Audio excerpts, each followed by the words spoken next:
So you might be in a position where your Xbox One is just constantly overheating. Now, what does this mean? Well, essentially, possibly your Xbox One has just the fans kicking up all the time. There can be a lot of issues with the fans, and there can be a lot of issues with the console itself. So the very first thing I would recommend doing, and this is one of the easiest things you can do, is just to make sure your Xbox One console, whether it's the first one or it's the One X or any gaming console for that matter, make sure it has enough room to breathe and make sure it's in a cool area. If it's constantly just surrounded by different, discs, or it's surrounded by like the back of the console is touching the wall or different things like that, you can run into tons of problems just with that. So what I would recommend doing is just making sure that console is just, having enough room to breathe around it. That is usually the number one way you can go and fix this issue. And by doing that, you can rest assured that your console is going to have enough room to breathe and enough air to come in and come out. That is the first thing I recommend doing. Now, another thing I'd recommend doing on top of that is just to make sure your console just doesn't have the sun constantly hitting it.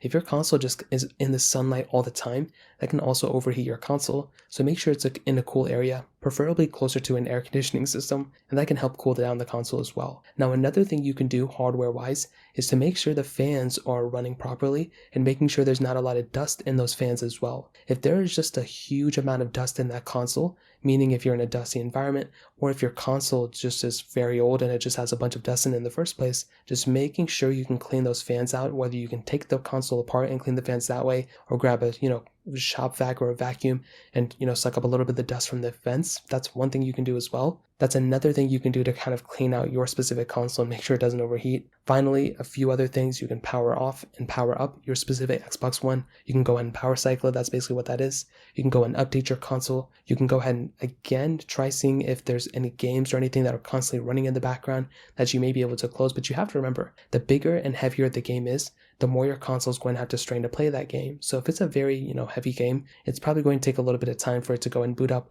and for it to, actually play the game anyway. So that pretty much covers it up for the most part. If you have any other thoughts or questions, please let me know in the comment section below. Hit the like button, that would mean so much, but definitely hit that subscribe button. More importantly than everything else, I love every single one of you guys. Hopefully I'll catch you guys in the next video. Peace out till then.